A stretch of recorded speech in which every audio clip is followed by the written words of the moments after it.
Well, hello. Welcome back to Trading Weekly. It's Sunday, the 8th of February. How you doing, Kay? I'm doing great. It's super cold here. It's I think right now it's 13 degrees, so it's a little bit warmer, but we all almost like 0 degrees and 1 degree here, so that's extremely cold. It is, yes. It's a bit warmer here, surprisingly. It's about 6 or 7 degrees here, so I say a bit warmer. It's still a bit chilly, but yes, it's manageable when you're walking around about. My light broke, so if you're wondering why there's nothing behind me beaming, but maybe it's better. Who knows? So that's why. Yeah, welcome back for another session. We're looking forward to getting into it. Obviously, we're just a couple of guys looking at charts, giving our perspectives and thoughts and feelings about the stock market. So, of course, it's not financial advice. If you are willing to put your ticker requests in the comments at some point, we will get to them in about 15, 20 minutes or so. We've had a few already come in from Money Managers, you can see there on the screen there, Kay, and other viewers. Palantir, Net, ISRG, and I'm sure many more will come up as well. And of course, massive thank you to Wolf for actually the platform. We really appreciate it once again. And we'll dig straight into the slideshow, shall we, Kay? Let's do it. Here we go. I should probably put it full screen. There we go. We'll go ahead and get rid of that ticker down the bottom there, so we can concentrate on what we've got in front of us. So as I mentioned, week of February 9th to the 13th, we have got picks today. I've got RBRK and Kaye has got RIVN, so we'll dive into them a little bit later on. And of course, as we just mentioned, your audience requests will be following shortly after that, so get them in the comments as soon as possible, whether you're on YouTube or if you're on X. Just keep tapping away. Imagine that kind of cat meme that kind of taps at the computer. Yeah, do that. Put all your requests in there, and we'll get to them as soon as possible. Last week, it felt a little bit red, but then obviously we recovered on Friday. It's again another very strange week in terms of emotions. I didn't do a lot of trading. I just kind of got on with life, etc. You know how it is. It kind of bypasses you sometimes. But we can see on the screen here, Nvidia down 3%, Apple up 9%, Google down 5%, Microsoft down 8%, Meta down 9%, Amazon down 12%. We'll touch on them a bit later. And Tesla, you can't actually see the percentage because it's behind your head there, Kay, but it's minus 3% on the week.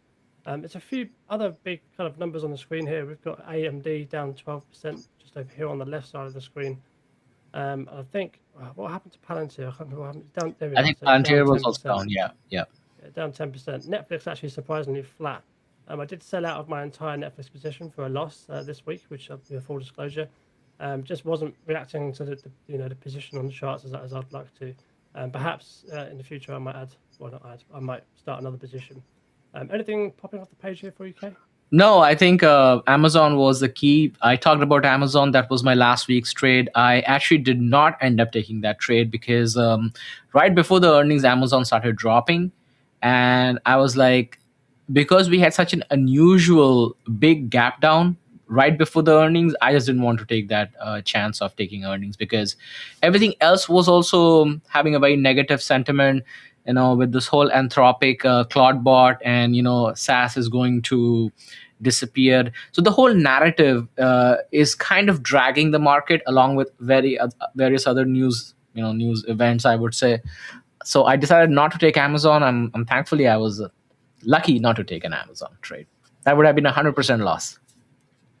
Accidentally well, not profitable, accidentally making the right decision there. That's what we like to hear in trading. Yeah. We've got a comment here from Verla. Welcome back, Verla. We've had you a few times on the stream. Welcome back, RBRK. Yay. So yeah, we'll get into that a bit later on. Probably about 5-10 minutes, I think. I reckon. I don't know. Get my words mixed up already. Here we go.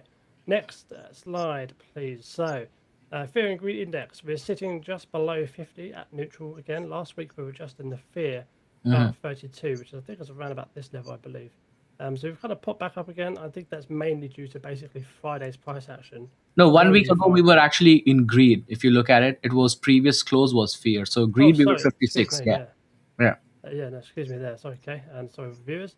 But yeah, 1 week ago actually we were in greed, as Kay just mentioned. So perhaps we may be just slipping down slightly. But yeah, it's a strange one then, isn't it? Because and I think was so green. And I do think that Friday was more of a short sellers covering rather than actually any, because I think one of the things that we are noticing is that the unemployment numbers are actually getting worse. Amazon, in the latest round, actually have cut a lot of employees, and the And it's not that just the number per se, but it's also the narrative that's going along. Whether you're on X, whether you're listening to CNBC, Bloomberg, whatever you like to hear, is like there is a concern that eventually AI is going to replace all human beings. Now, I think that's more hyperbole, right? It's not going to happen, or say it's less probable for that to happen, but it only takes the narrative for the stock market to crash. And the same thing we are seeing in the SaaS. Hey, if you have these AI bots, AI agents, they can completely build the software from scratch. Whereas, you have seen some, major leaders come out and say, well, that's again a little bit, too extreme, because, that's not going to happen. But as of right now, we are in this little bubble phase, or in this phase where, these things are taking the narrative and dragging the market. Yeah, we'll touch on the charts a little bit later on. I mean, charts are essentially human emotion, of course, and algorithms as well, of course, but human emotions play a lot into in what we see in the charts, which is why you see certain patterns repeat over time, because people's emotions, they fluctuate and they repeat over time. Yeah. Not a complete comparison, but you can kind of get my meanings there. Do you want to touch on the left side there? We've got VIX at 17 there, and anything else? VIX actually went up to 20 plus and then came down on Friday. Put to call, if you remember, we have been in that range of 0.68 to 0.74. We actually jumped up to 0.8. Now that's big, right? Generally, which means that we are starting to get more bearish overall on the market. From a SPY standpoint, it's pretty flat, but QQQ, you can see the drag of 2%. Mega, all the Max 7s reported earnings except Nvidia. Key events, again, we have some of the major earnings coming up. Fed speakers will be speaking throughout the week, but I don't think that's going to add much of the value. I think that the jobless claim numbers is something we need to really pay attention. How is that going to be? Is that going to get worse? Is that going to come flat? That's the key number for me, at least for this week. That will be on Thursday as well, which is also reviewing earnings. So next, with that, actually, we'll touch on the next slide we've got here. This is earnings for next week. Another fun-filled week. So we've got Robinhood after the close on Tuesday. We've got stocks like Shopify before they open on Wednesday. Thursday's a pretty interesting day. You've got Coinbase, Pinterest, RIVN, which is one I'll be covering on my channel. So if you don't follow me or subscribe to me over there, then go ahead and find me over there. Any other names on the screen? There's plenty of them, isn't there? Plenty, and I think this is going to be the SaaS week. So starting off with on Monday, before market open, Monday reports. Yeah. So it's one of my picks for 2026, and you can see where it's not doing very well. It's in the gutters right now, but that's true for all SaaS companies, not just this particular name. Then on Tuesday we have Datadog, Fiserv. Those are other key ones. After close we have Upstart, which is the financial services, but we have Cloudflare, so that's going to be interesting. We also have Lyft. We'll see if they come up with any announcements of any tie-ups. You also have on Wednesday before open Unity Software. After close, AppLovin, very very popular. Fastly has been very popular, but HubSpot. So these names are all going to tell us the real picture. And I think if the picture comes out very well for future growth, that may change the narrative. But if they show any weakness, I think we'll probably get hit by more downside on the SaaS names. So on Thursday before earnings, very popular name, Nebius, is going to report earnings. And I think those are the ones that I am currently focused on. I know there's JFrog as well, Toast as well. I don't follow them as much. Arista Networks is on the AI front as well, and AMAT down there as well. So yeah, so a lot of names. Again, a very Oscar, yes, Oscar is another. Yeah. Yeah. About to say that there's another popular name in the industry, isn't it? An Open Door as well. Open Door, and there's on the SaaS. So there's a lot of SaaS names reporting earnings, and I think this is going to be the SaaS week, which we will get to know. We'll get to see if the trend actually changes, or we are going to continue the downtrend on the names. Exactly. My focus has got to be on RIVN for sure, and I'm looking forward to seeing what you've got in store for us for later on. Obviously, you picked RIVN for your weekly stock. And likewise, I've picked RBRK as well. They're not reporting earnings this week. No, they do report earnings on the 12th, but it's not listed here for some reason. Oh, okay, really? Oh, I thought it was the week after. My apologies. Okay, well, we'll jump into that a little bit later on. But next, we'll go into the first charts of the day. Unfortunately, I didn't realize this until we just went live, but this is actually a SPY daily chart, not a SPY weekly chart. So let me just repeat that. This is a SPY daily chart, not a weekly chart. The one on the right is a QQQ weekly chart. It's only because I copy and paste from the right to the left and it just didn't change the name. So apologies for that, viewers. But we can see quite clearly that we had a really nice day on Friday in the SPY. It was all doom and gloom. People were thinking, obviously, it's breaking trend lines, and I was one of them, and I am still one of them. I think we are kind of just maybe, like you said earlier, shorts are kind of covering themselves, and then maybe kind of going to go in for round two and push it down even further. And then likewise on a QQQ weekly, we've got the kind of the trend line, not trend line, sorry, the wedge kind of holding barely with these giant candles, the giant wicks either side. So this will be gone within the next couple of weeks for sure, obviously because it's the end of the wedge, and also because of the erratic nature we're seeing in these candles in the last couple of weeks, really. So which way it goes, we don't know. But of course, there's a lot more resistance above than there is support below, in my opinion, as we go forward. But what are your take on these two charts? Yeah, I think kind of agree with you. I mean, I think the sentiment in general is a little bearish. So we may continue to see more downtrend. And with QQQ weekly, I think we definitely see a break. Now, Oh, yeah, yeah, right? that's I think we would, or could be flat, but I think we probably there's more downward pressure on the market right now as opposed to um, upward sentiment. I should have put my because on a slightly separate chart. I've got the SPY futures, and I've got some. Maybe we can bring it up in the chart section, but Okay. I've got some resistance lines that really showcase the fact that we're at a very critical point in the SPY, and obviously that translates into the weekly, QQQ weekly, with this Fibonacci line kind of not being able to break through properly at this kind of technical area, at least anyway. It's just really trying to break down. So obviously the next leg down, we've got 575, and then below that is 540. So Do you yeah, we'll invest? touch on that a bit later on. Do you invest in SPY or QQQ on a regular No, basis? No. no, Okay. no. I trade them if anything, so I'll day trade these particular names. But these are not your Um, names is in your long term portfolio. no, no, No. Okay. I just hold stocks pretty much and Got a it. few ETFs. Yeah. Okay, we'll move on then to the next slide. So then we've got. So I kind of blew you away last week. Yeah, It did help. that was I wasn't expecting a 14% move even in the in the green direction, but I mean Amazon has been. I mean, I really feel like Andy Jassy is not a great CEO, or at least hasn't proved it to be a great CEO. At least Amazon price has not really. But it is what it is. It's not changing the world, is it, anytime soon? Yeah. But yeah, touching on the last week, I had Neo last weekend. It did help that they posted an article earlier, pre-earnings that they're going to be profitable, which is obviously great news for the company. Finally, after 7 or 8 years or whatever it is, reception, finally getting profitable. But yeah, that was handy on Wednesday, I think it was. And then obviously Amazon earnings didn't help you out, so you were down almost 12% there. So it's 2-2 on the year now. Obviously, it's just a bit of light-hearted kind of competition, nothing too serious. The positions we talk about more often than not are for kind of longer term, 2 to 3 months out, sometimes years as well. But you can find me on X and YouTube, as you can see on the top left there, Shaun Trades _. I do lots of live streams on YouTube now. I have been doing them for about 6 months now. And obviously on X, I will just basically be posting charts that interest me mostly. I've kind of narrowed them down and kind of posting that quality out there. But where can we find you then, Kay? Well, similar to Shaun, you can find me on X, YouTube, and Substack under the handle InvestK.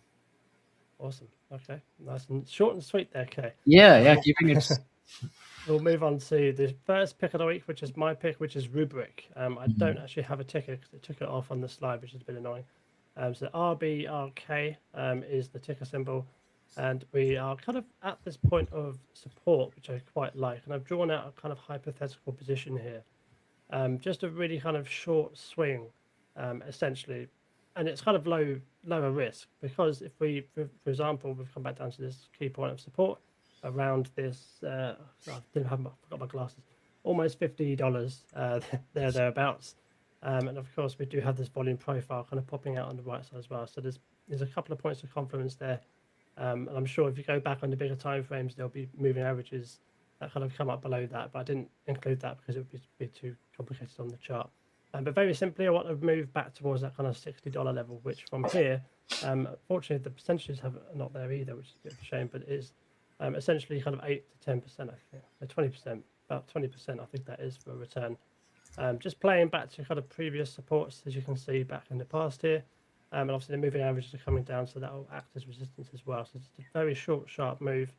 You know, it may take a couple of days, it may take a couple of weeks, but this is the kind of move that I'm after. And we can see the earnings are actually predicted to be in March. Okay, I've got here on the screen.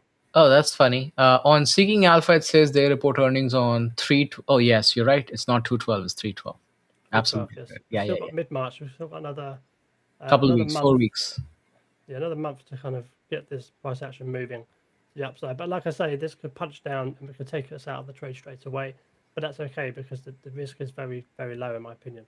Um, Obviously, sizing has got to be a factor if you're going to be looking at this potential trade at all. I'm not even in it, so I couldn't say that I'm going to take it anytime soon. But I like the look of the setup in my opinion. Risk to reward ratio at least anyway. But yeah, what are your thoughts on this chart and maybe rubric in general? Yeah, so I think I kind of posted my feedback on one of the audience members asked about rubric. So I was under the assumption that they're reporting earnings on 212, but it's actually 312. Anyways, but I think the key is this week we have a lot of SaaS companies reporting earnings. Rubric is also kind of bundled in that group itself, even though they are not specifically just SaaS. They have the AI on the security side as well. So I think personally, I'm watching the 44 and 40 level. I do think there's going to be a downward pressure, continue to have a downward pressure. And because until there is the current chart is clearly a falling knife, and I generally don't tend to like this, because what can happen is we could see a pop here and there, and then we'll continue the downward trend. So that trend needs to completely stabilize, which I don't think it has stabilized, or don't have enough evidence that it has stabilized. It also has to align with the broader market per se. And until the SaaS names don't stabilize, I don't think we're going to have a stabilization in the price for Rubrik either. So it's kind of like a sympathy play along with the SaaS companies. Now, what I said was like 40-44 is something that I'm really eyeing to actually start the selling options on this one. But if they don't hold those support levels, I think there is really not much volume until we start hitting the 30s, mid 30s. And Yeah. that would I would really get interested, because at some point in time, these SaaS companies, if the SaaS stocks will get the valuation will become so cheap that you may start to see the trend reversal. I don't know if we are there yet. Yeah, interesting thoughts. Your thoughts are there a bit more longer term, I think, than mine, which is obviously fair enough. We have a comment here as well from Verla. What do you guys think about Rubrik's management? Um, I can't say much on Rubrik's management. I don't follow them much as an actual company themselves. I'm just looking at this more purely for the technicals. Do you have any thoughts on the management at all? It's it's a very subjective, you know. I don't know. That's my answer. I don't know. Perhaps we could have a little look into the company this week or the next couple of weeks, and we can come back Yeah, with I a bit more mean, of an answer there. Because I'm looking at the lines. I'll bring them up on the screen. Why not? I have heard the CEO a couple times. I think the CEO also had appeared on CNBC or Bloomberg, I forget, but in one of those channels he was there. But this was a little bit earlier, like when the stock was actually rallying. At that point of time, I saw his interview. But that time I wasn't into rubric, so I didn't pay attention. But I think it's a good point. I mean, we can take a look at. Go ahead. Yeah. Put So some here we've got numbers. the revenue obviously slowly increasing over the quarters. Net income is kind of slowly coming back up to level. Perhaps Yeah, you're we're looking to basically get improving on profitability. your losses, right? You're losing less money every single quarter. That you want to see, that you want to get to profitability. Yeah, and positive cash flows is what is here, but you can see there's steady dilution kind of happening over the last Yeah. bunch of quarters, with increased debt as well. cash and bonds are increasing, but also debt is, which is not great. But yeah, I mean they're moving from bottom left to top right generally, so that's always a pretty good sign in my book. Perhaps it might be a bit too early, as we've kind of touched on with the chart as well. But definitely one to keep an eye on for future Yeah, prospects, I think. it's definitely you're not going to see outsized moves happening in a week or so, right? Even if you get into this name, this is a swing trade name. This is not something you're going to see a remarkable return next week or the following week. It could take Yeah, a couple quarters, and as I said, this is part of the SaaS names. So until the whole narrative changes around them, I think it's going to be very difficult for Rubrik just by themselves to trade back at its all-time highs. awesome. Okay, I think we spent enough time now on Rubik. We'll move on to your pick of the week, which is Rivian. I'm really excited about this. Go Yeah. ahead, Kay. So, Rivian, what we are hearing, the rumors are that they will announce the launch on R2 on February 10th. Now, again, these are all rumors.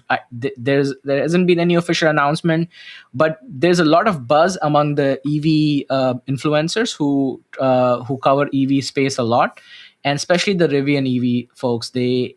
I think somebody did mention on X that they are not allowed to publish anything until the 10th. So the embargo will you can start publishing things on 10th. So that's why everybody is assuming that there will be some sort of a launch um, on February 10th, and that will be 2 days before their earnings, which was on February 12th. So I think that is very bullish for the company because that's the key number or the key event that's going to impact the stock price per se. Now, why do I think it's bullish is because, first of all, you can see that once they launch the R2, most likely during the earnings call, they will also release how many reservations have been done for R2. If it's in, like, let's say, I don't know, 100,000 reservations, then the analysts can actually start to put together some sort of like what the return is going to be, how much the cost is going to be, is the profit going to improve. So you will start to see those numbers starting to come out in the next couple days or so. The stock was trading around what, 21, 22, and it has pulled back to the 13s. And I think right now this candle on Friday, pretty much every stock had that strong candle on Friday, but I think the earnings, this is the make and break moment for Rivian. If this sticks, I think we can see Rivian going back to trading in the 20s, and then eventually our price target of 25, 30, 35 onwards. So that's, but I do think there's a good swing trade that could be a possibility for next week for Rivian. And you Yeah, I will think play the news basically. yeah, I think if everything goes well for Rivian, they they do productions pretty well as well alongside the reservations. I think I'll stick by my target at the about 30 40. I don't think it'll stay for 30 or 40, but I think it can get to 30 or 40, which sounds crazy from here, but all it takes is a few good weeks and we're back up to 25, like you say.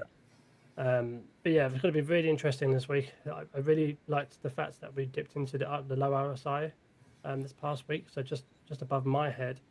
We've got the RSI. I think it was about 26. I think on top of my head. Yeah, Is that yeah, right? it's below 20. Anytime it goes below 25 in my book, you've got 30 and 70 on here, but I've got 25 and 75 on my chart. Any time it goes below 25, that's if you're bullish on the stock, for the longer term, that's a good time to kind of get in, providing everything's kind of looking to go smoothly in the future. But yeah, other than that, we do have this trend line that looks like it wants to break as well, which is interesting coming up to earnings. This Thursday. Yeah, the obviously, rumors and things, they do spark price action here and there. Don't be surprised if you get a bit of a sell the news event as well, potentially. But the stock hasn't gone up to sell the news, but maybe the opposite happens, like you mentioned. But just be careful if that doesn't happen, then perhaps we might get even further selling. Yeah. Going into Rivian earnings. So I would be buying into the rumor. I'd be buying into the earnings after that potential non-rumor. I think what you've done in the past, correct me if I'm wrong, is buy kind of options and stuff before the market close going into earnings. Is that something you're looking to do for Rivian this week? So Rivian is my more of a big position trade. So per se, I'm not interested in playing the week per se. But what I'm going to do though if we do see a rumor, like for example, they launch on the 10th and the stock runs up, I'm actually going to be buying a put, Yeah, because generally what happens is buy the rumor, sell the news event, right? So there's a lot of enthusiasm. R2 gets launched, and suddenly everybody on X is going to be go hoo hurrah, and it's the next best thing to sliced bread is going to happen, and that's when you buy the put. And basically, once the earnings happen, the earnings complete, most likely we'll see the sell the event. It could not, but it's basically going to be the hedge to my long term position. Now, if it drops on, let's say, on the 10th, R2 gets launched and it doesn't get that fanfare treatment and we see a dip, I'm actually going to increase my position size even more. So that's the plan. awesome. Yeah, it's going to be very exciting on Thursday after the market close. I don't want to encroach on your chart too much, but I will be streaming that on my channel. If anyone's watching, they're interested in actually watching that. I might even come on and actually give commentary. Who knows? Listen, if you let me know, I'll hop on with you. Oh, let's do that. Yeah, that'd be fun. Okay. Yeah, we'll get that sorted for Thursday, 5 p.m. I think Eastern time. I don't know what that is on the West Coast, but No. So five is 2 p.m. West Coast. So okay, there you go. 2 p.m. and 5 p.m. Yeah, 5 p.m. Yeah, let's talk offline. We can chat about it. Okay, sweet, cool. Okay, that's the charts for the week. I had Rubric and Kaye had RIVN, both really good charts in my opinion. I think. I want to have a quick question. I like to throw questions at you without even telling you. It's only because I just thought about it. But with the market kind of having these downturns, these really vicious kind of red days, is that a good time to be thinking about long-dated options, specifically leaps? And Yeah, how would I you go mean, about buying you them for the viewer? so you Recently, should be buying leap. Yeah, go ahead. yeah. So say, because recently, obviously, we've seen the kind of smaller type stocks come down 30-40% from all-time highs. And specifically in the last couple of weeks, we've had more stocks that have come down 10-20% in one day. Obviously, they're the times you typically buy them. But I'm just thinking, would you be looking at that in the current market state, essentially? So the answer is nuanced in terms of depends on the company. Right. So moving that aside, generally you should be buying the leap options on the red day standard, right? Because you are going to pay less. You're going to get some sort of a discount, you get 5%, 10%, whatever, right? You'll get some discount as opposed to buying a leap option, a leap call option on a green day.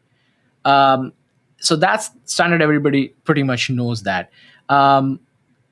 Question comes, like, so for example, let's say stock was trading at $100. Let's take Rubric for example. Let's say if we had bought a $80 call option for January of 2027, and the stock was trading at 70 and you bought an 80, whatever price you would have paid, right now you would be, that leap option would be heavily negative, right? Could be down 50-60%, right?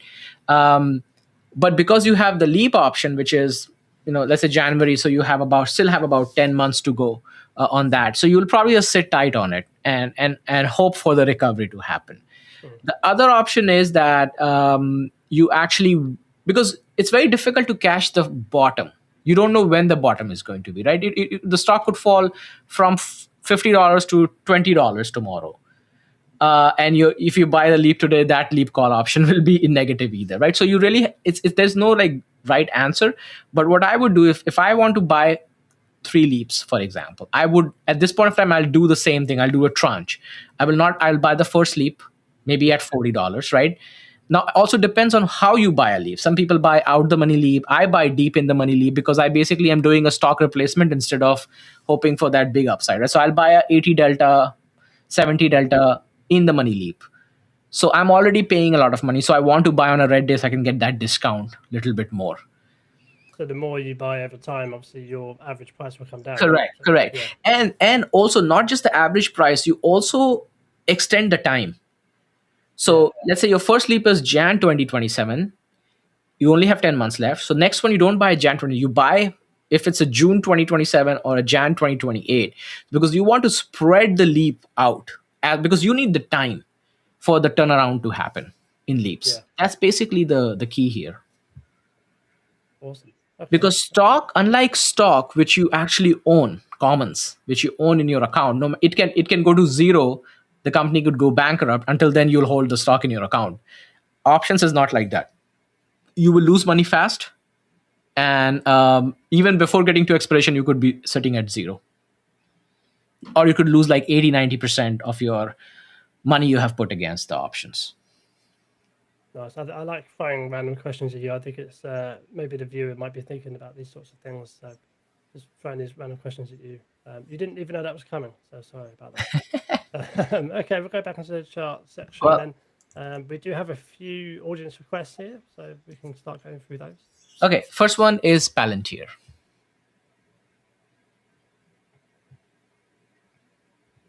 Okay, we're on the weekly at the moment. I'll just jump to the daily. So we had a bit of a red week.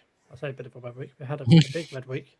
And it's coming back down to that zone I think we were talking about last week. It must have been last week because we had it brought up, I think, by Yeah. Money Manager as well. That 120 area is where I liked it, and it's kind of on its way there. So perhaps that might be a nice place to. I don't know if you in the stock, not you personally, but if anyone's watching, if you're in the stock, it might be a nice place to start a position, but just be wary of where the market is at that point. You know, you have to have a look at the kind of SPY and QQQ. If it's breaking those trend lines and breaking those supports, the likelihood of that's carrying on is quite high, and therefore it's got to bring down the rest of the market, and it's got to bring down names like this because obviously Palantir is part of this, the major indexes. Yeah, I like it at 120 personally. Just I'd have to look at the market structure at the time. What are your thoughts on Palantir? Well, I think my thoughts are that it's still a falling knife. Well, and yeah, definitely. and no matter how great of a company it is still part of the SaaS bucket. So unless the whole SaaS narrative changes, we could continue to see pullbacks. Now, I'm not saying it will go back and fill those gaps that it created when it ran up, but this is a gap fill season, right? I mean, things could go south. But of course there are levels, right? You would have these different levels, like 133, 134 is one where you see a lot of trading happening. So that is going to act as a resistance, or sorry, act as a support. And all the way going up to like 115 or so, there's a lot of trading volume sitting there. The problem comes if we see a major correction, major pullback, and we actually lose those levels. And it's not that far to lose that level. You basically have to come down what? Yeah, probably 12% from here. For a stock like Palantir, 12% is nothing. The problem starts to come is that there is no volume from there onwards. Like there's very less volume until you start hitting under $100, and that's where the problem starts coming in. I've got a line here from 80 Exactly. to 90, pretty much. Yeah. And that's So again, the broader narrative has to shift or change for Palantir to also benefit. Because if you keep hearing that, hey, AI is going to, you can write your code and you can build the app, and companies don't need software, which I think is very ridiculous. I saw somebody posting, hey, you don't need project management software and you can just run the AI agent and it will create status reports, which clearly shows the person that posted, I'm not going to take names, has never probably worked, because status report is not project management. And I'm going to just leave it there. For folks who are in that field may understand what I say is, but anyways, I leave it that. But I think it's a little bit too much here going on. But at this point in time, I would not start a position. But if you are in long-term position and you are down from your cost basis, then I would start to nibble to lower your cost basis. That's from a long-term standpoint, right? That you're going to hold the stock for years and years to come. Yeah, let's have a look at maybe a bigger term. Just go to the weekly chart for Palantir, because obviously it's made a very impressive move in the last few years. To see RSI kind of dipping down to kind of 40 on the weekly. Perhaps if the RSI got down to below 25 here on the weekly chart, that might be interesting, and that might be around this sort of area. Which is what area? What, 88? What was that area? 80 to 90, that kind of Yeah, area, which is also the 200 moving average, coincidentally on the weekly moving average, on the weekly chart. Sorry. So yeah, it's interesting. It's definitely not a buy yet. I thought I was interested about 120, but the more I look at this chart, the more I don't think I actually am. But yeah, okay, we'll move on then to the next chart. Next is Net Cloudflare, and I think they report earnings Tuesday, isn't it? I think Tuesday. Yes. Oh, look at that. I love it when I see an arrow on my screen, which is actually a play to. So the last time we've looked at it was back here, because that's where obviously we've drawn the line from. It's come perfectly down to the previous trend line. This is again still the weekly chart that I'm on, following on from Palantir, the last stock. The initial trend line starts here, the top left-hand corner, kind of comes across the highs here, breaks out, comes back down, retests, and makes a move higher. So we're looking for that kind of larger retest, which is kind of in play now. So we'll dive into the daily chart following that analysis, and we can see a nice reaction. Obviously, Friday was a big reaction day just generally throughout the market, but we do have moving averages galore above the stock price. So I'm not saying get into this at all, and I probably won't for many weeks. But earnings Tuesday, just be careful going into that if you are holding this stock. But I like it at these levels. I just don't want to add it before, or not add it, but start a position before earnings, because that's just, Yeah. suicide. So my thoughts on this, I'll give you two data points. If you want to play earnings, you can. The actual earnings move happens to be about 11%. So you're looking at around $19 to $20 plus minus. That's the range where it should move. And the options market is overestimated about 58%. So generally they anticipate is going to be a 12% or 13% move, but it 58% of the times it only moves about 11%, right? So that $20, $19 to $20 is your range basically for the move. So you could play, you could do an upside of call credit spread, or you could do iron condor or something like that if you are into options, without you know anticipating the direction on where should it go up, should it go down, right? That's one way to play. I have a question. Yeah. Shaun, do you draw the trend line which touches the most candles and wicks? Yes. Do I have a trend? Do I draw a trend line? Yes, essentially. This let, is let the me answer to that. let me expand on that question a little bit. So if you are using the wick to draw, then you should Yes. use always the wick, or you use wick one place and you use the bar the other place. You see what I mean? Yeah. So it's tricky because I use the wick when I draw the initial trend line, but when I want the move to play out, so for example, we've actually got a good example here. So I draw the initial line, so that's like a wedge formation trend line from the wicks or near enough to get the most touches. But then when I enter a trade, I'll look at the body of the candle. So I want the body of the candle to finish outside of the trend line. So that's when I would enter. I wouldn't, not specifically, but it would come back down and retest, and that's when I would enter, and then it would make a move higher. But yeah, whenever I draw a trend line, it's normally always on the wicks. I did go through a phase, especially in the early parts of, I think, these streams and back when Nate was on here as well, where I would draw the trend lines from the bodies of the candles. I guess it's personal preference. There's not a huge amount of difference, but if you get a really wicky day, obviously it's a high volume day, sometimes those candles do hold, and I guess it depends on each stock as well. So just have a look at those charts and just play with those lines. I've started now just doing wicks, as I've kind of just mentioned at the beginning of this talk. But there's no, I don't have any issues with people using bodies, only bodies of the candles. What do you use? Any bodies, or you just go straight I from think body? I just make sure that it's touching the as number of candles as possible. So if I'm using a wick, I'll use the wick throughout. If I'm using the body, I'll just use the body throughout. But I don't have very specific ways like you, because you have a very specific way. You want to make sure that you are a breakout trader, right? I'm not a breakout trader. I do trade breakouts here and there, but I'm mostly a range bound trader. I like stocks to be in the range so I can actually trade them. So that's the way I draw it. So here's one from RIVN. So you can see I've basically touched all the wicks there, and there's some bodies in there, but just getting the most general amount of movement you can with the line. So there's any other examples? This is Neo. So again, you've got 1, 2 wicks at the bottom of the body there. I don't think Grab has one. Snap has one. So again, I've kind of used the body instead of the wick for here. I guess it just depends on the name. Thinking about it, yeah, I think it just depends on the name, whatever kind of matches up. You have a follow-up question, Sean? Follow-up question from Nihalala. I hope I said that right. Thanks. Can you please any book/videos for TA? I've got a whole bunch of trendline videos on my YouTube channel, so go ahead and check them out. But of course, there's loads of stuff out there. Books, no, I don't. I don't really use books for trendlines. I never have done. I feel like trendlines is a very visual sort of.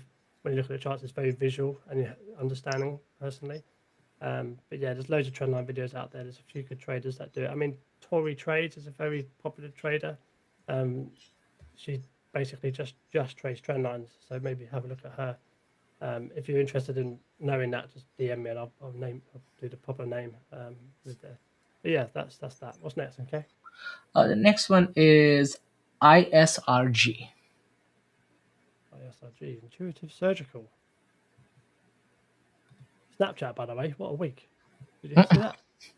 It reported earnings, actually pretty good earnings, and absolutely dumped on the earnings. Oh man, I should buy the leap then. Yeah, I posted a tweet earlier on X around Snapchat. It's like there's so many tickers that I'm tracking that it's like humanly impossible to just track everything. I mean, it looks ugly. I mean, that's the chart there. So we will get back to ISRG money managed, don't worry. But you do have previous support back from 2018 there. So there What a is shitty stock. Oh my something god. there. But yeah, anyway, ISRG. Okay, this is the weekly chart, as we just previously mentioned. It's going pretty well generally. Let's go ahead and draw that trend line that we just spoke about. They report earnings in April, mid-April, so you got a while. Do you think like Facebook should just buy out Snapchat at this point in time? I don't think it needs to, does it? Yeah, that's true. They've got their ad business. They don't really need anything else. If That's true. anything, Snapchat's trying to compete with them, of course. But I mean, if Snapchat continues falling like this, I mean, it might become a pink slip OTC. the thing is, I mean, Meta obviously is Facebook. The best Facebook is, I don't want to be generalistic here, but it's more for the older generations. It is. Yeah, I agree. And then Snapchat, every kid I see, which is not many obviously, but every child I see, they're always snapping people. I'm just thinking, I mean, I don't use either, but do you use any of them? No. No, okay. So then we I don't stopped have. using. We don't have. I think the only reason I use Twitter is basically for investing and trading Yeah. material. Otherwise, I find it's a lot of work. I have enough things to do in my life. Yeah. So I mean, Snap is showing growth in a lot of areas, but that's not about this. ISRG. We'll move back onto this chart. Trend line generally going pretty well. It's broken down below the 20 and the 50 moving average, which is not ideal. Lots of volume here though. Let's go to the daily, get a bit more of a detailed look. Yeah, so look at that, broken down below all of the moving averages. But like I say, it's kind of at this kind of pivotal level for the trend line. In fact, Wednesday was a really nice day because it bounced off of that level. I wouldn't be playing this to the upside. If anything, was that a gap fill? It was a gap fill. Your favorite, Kaye. Gap fill. Mm-hmm. Just there. So that's happened. I feel like it's a gap fill season. It's like there's stocks they're just filling gaps left, right, and center. More so than I thought, actually. I thought maybe it might take a bit longer for these gaps to fill, but a lot of them are filling really quickly. Exactly. Yeah. I think I had I think on my account I had posted 4 stocks. I had posted they were filling gaps I at saw that. that, yeah. Right? I think it was one was Shopify. I think. Yeah. Anyways, continue. The Invest K Twitter, what he's going to do now is repost that same tweet like right now. Come on, K, do that. Yeah, just and then did. people can go to Just account did. and have a look at those gap fills. I don't have anything else to really say about this. Is that a critical point of support? Sure, but I probably still wouldn't buy it. Partially because I don't really know what they do, but earnings have been really good because you can see at the bottom there all those green shields. So what I can say though, if you are an investor in this one, and this is not from a trading perspective, from an investing standpoint, and this would be a good place to add on, right? Because it did the gap fill from the previous run up. It's so far so good. It's holding the support level. So from a long term perspective, I'm assuming you're looking from this from a long term perspective. The company has pretty good balance sheet and everything. I like it. Awesome. Okay. Thank you so much, says Nihalala. You're welcome. We'll move on to the next stock. Yeah, APH. Phenomenal Corporation. This one keeps coming up. Who's What brought what this one up? what is it? It's Neha. What? Oh, I know Heather. Okay. This one was brought up before from someone else. Who was it? Oh That well, I doesn't don't know, matter. but this was brought Um, up. Yes, you're right. you can see there's a bit of a mess here with all these lines. I thought maybe it'd come back down and retest the line, which it didn't. It kind of breaks straight back down. So we're kind of back in this channel again. So maybe perhaps a combination of the stock coming down to maybe this level and the 200 mirrors coming up to here. So maybe that could be a point of interest for whoever invests in this particular stock. We'll get rid of that, obviously, and that is not current anymore. Yeah, I would probably just say the 200 moving average is probably the next point because we've lost the 20 and the 50. Support and resistance, we've got a line here.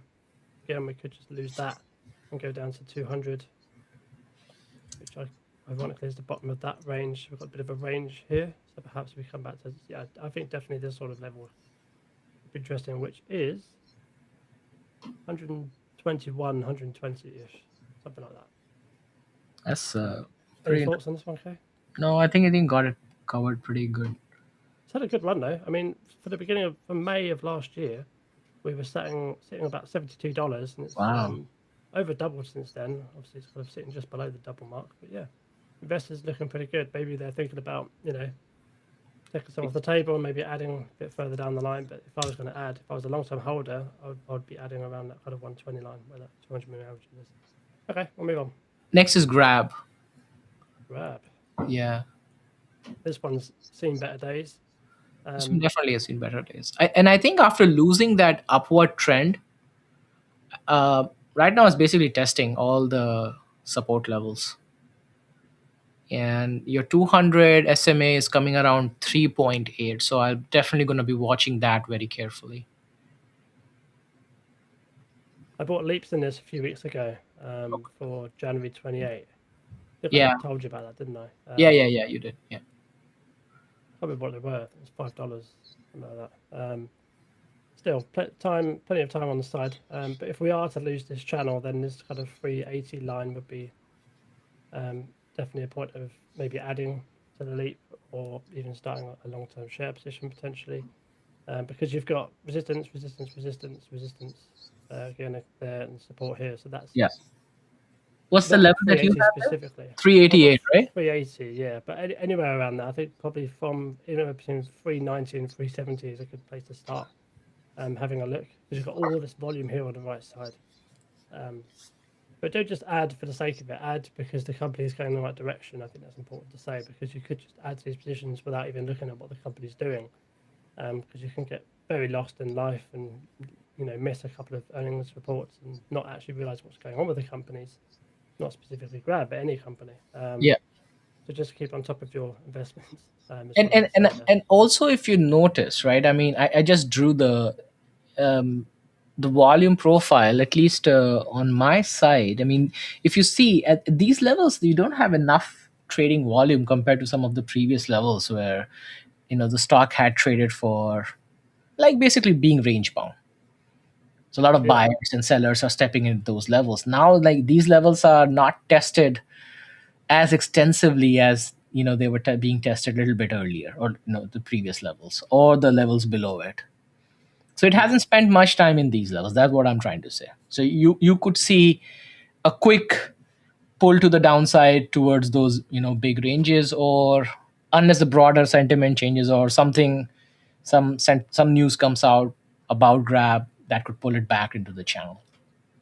yeah. To Kaye's point there, basically this volume profile on the right side, there's basically no volume. So what he means is it's got to go from one bulk to the next bulk quicker, like very quick. Yeah, But as same way, if it comes back down to here, it can go back up just as quick exactly. because that volume's just not quite there. People react; they have buy limits, at these points, and it just goes off. But that's the range Yeah. that we're currently in. Okay. Next, next is NU. New holdings. I haven't had this one for a while. Yeah, this used to be very. I think. if you notice, recently people have started talking about SoFi and a lot of fintech companies also. It's like we haven't heard those names. It's trending very well. Yeah. Trend is your friend, I guess. Do you invest in this one much at all or not? No, no. I'm not into fintech at all. Actually, after I You used to be liquidated though, my, didn't you? I used to do a lot. Yeah. So I actually liquidated my SoFi positions. This was, I think, earlier this year or later last year. And I think somebody responded to that. It's like, oh, we'll see about that after the earnings. I'm like, well, that's not the point. The point is I need cash for other Yeah. investments. It's not about hating on SoFi. It's like I just need to, free up my cash. I would be wary of. I know it's a South American stock, I believe, primarily, so it doesn't entirely go with the not New York, the American stock exchanges. But if we do get a bit of a downturn in the market, this may just come down because obviously it's in the same realm. Um, if we break this trend line, it could be a bit scary. I think if we come back down to 1520 pretty quickly, um, which is obviously where the 50 move average is as well. If we do break that, then we're looking at kind of 13 to 14 again. So just be careful with this trend line breaking because it's a very steep trend line, so they can break pretty quick. And when they break quickly, they break hard as well. Um, but on the other hand, if we break the trend lines to the upside, that can get really euphoric and we're going to end up in 22, 23 range. But these stocks don't really move, especially if the more established they get within the industry, they don't move so erratically. I mean, you can see that Yes. in the chart. This is the daily now. It's very steady. It's very nice. Yeah. Okay. Move on. I think the last one we have is Elf. Oh, okay. It's a nice one to finish on. Perhaps we can have a look at the spy chart that I mentioned Yes, earlier. let's do that. And if we have time, we can look at Amazon and a couple others too while we're at it. Cool. Elf. This is Elf Beauty. Is that right? I Yes, it think says Elf. so. I think so. Yeah. This one's been beaten up, isn't it? I thought this was a Warren Buffett stock. Oh, no, that might have been Alta.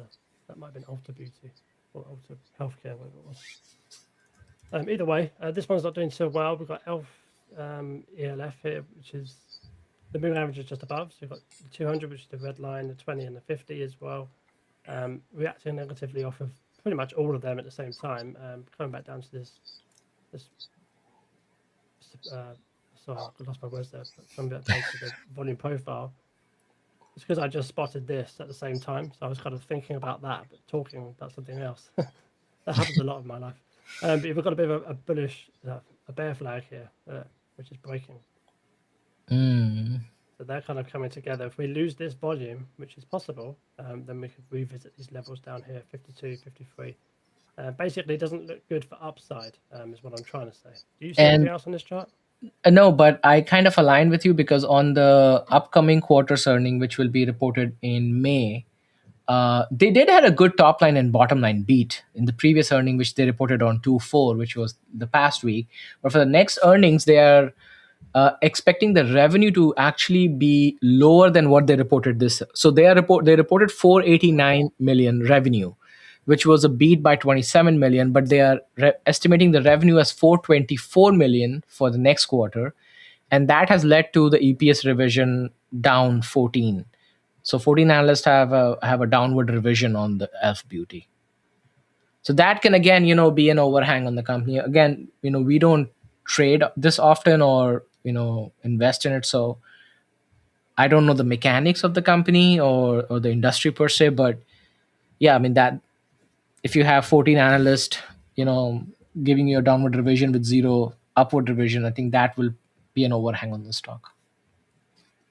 So with that information there, combined with the technicals I spoke about before, this could be a potential position. I probably won't take this because I've got other things going on with different stocks.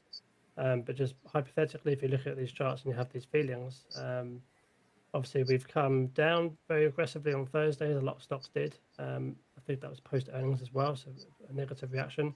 We've come back up on Friday, but obviously that could be just a bit of a market help pushing. So I'll zoom in a bit so people can actually see.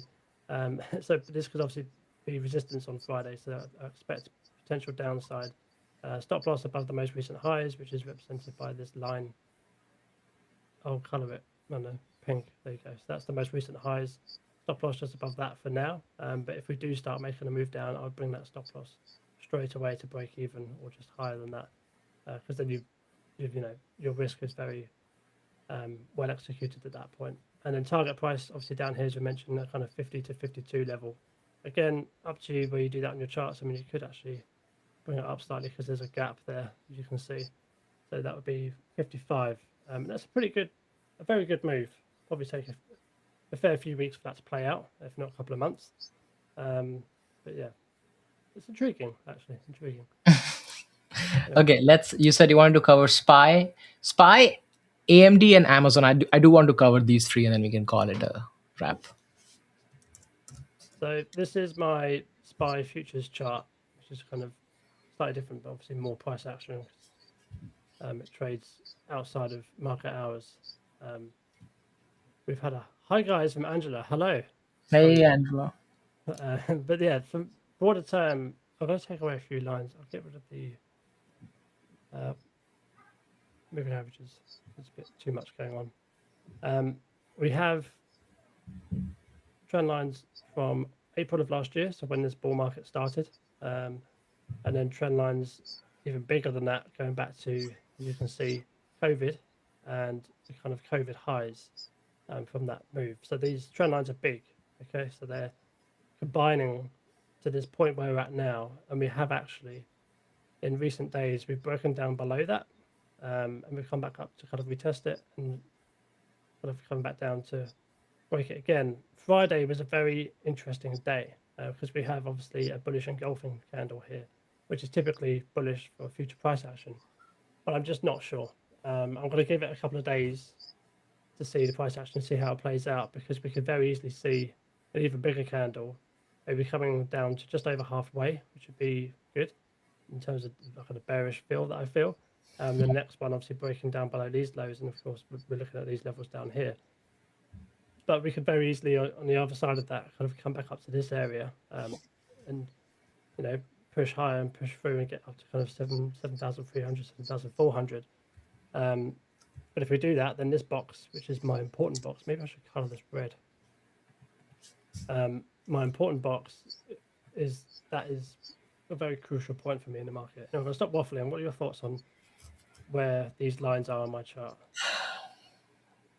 Yeah. I don't know, honestly. Just it's hard, isn't it? It's hard because if you look at the couple of lagging indicators, right? The first lagging indicator is the put to call ratio, but that can change throughout the week, and we could see that. We could see the VIX spiking. We could see I think the now with Max having already finished the reporting earnings, right? We kind of understand how these companies are going to spending money, right? Especially in the capex side, there's going to be a lot of spending going on about this whole AI fear. I think the key for me personally is the employment number. I think that is going to be the key coming week. And that's on Thursday, isn't it? Yeah, that's on Thursday. Yeah. Nice. Okay, cool. We'll move on to the next chart then. Amazon, AMD, and then Angela says that she's gonna keep an eye on the IGV, which is basically the expanded tech software sector ETF, which actually has all these names: Microsoft, Palantir, Oracle, Salesforce, because they are all reporting earnings. So next week is, as I said, it was all SaaS companies, right? So a ton of SaaS companies in this. Okay. Yeah, Amazon, what are your thoughts? My thoughts are I want to buy it for the long term, but I don't know where, and I don't know if obviously I'm not going to buy it now because the chart looks an absolute mess. I think there is a very good chance they'll do the gap fill. Oh yeah, but that's not that far away, really, is it? Exactly. Away. Which gap? The first one or the second one, or both? Well, I think if we see, I think they're close enough to fill the downward gap, right? This is what 210. It's 195. I think there's a good possibility of it filling it. Just drawing them both on the screen there. So yeah. The first gap's there, second gap is down here. So you're talking about them filling the gap to the downside first? The first one, I think, is easily possible to fill that. And of course, they also created multiple gaps having a gap down. So those will be interesting as well, right? Yeah, so we've got 195 and 176.50. Yeah, I think 195 is more. I mean, I can anticipate that filling sooner than later. 175 is going to be interesting if that happens, which means that there's going to be much more broader pressure on the market, which means that the IGV stock expand. If SaaS reports, so this is what I think is going to happen. If SaaS is reporting any material change in the field that the customers are actually not spending money on the software subscription, I think you might even see things moving down quickly, much faster. Because in SaaS world, there are two terminologies people generally play with: it's gross retention and net retention. I think the net retention is when they do upsell. I think that's what I think. If I'm not wrong. So in the upsell, if they are not able to upsell their product to the customers, upsell or cross sell existing products, that's a red flag, because then they're saying that part of the work is getting outsourced to AI agents. So I'm just playing with lines on the chart. No, continue.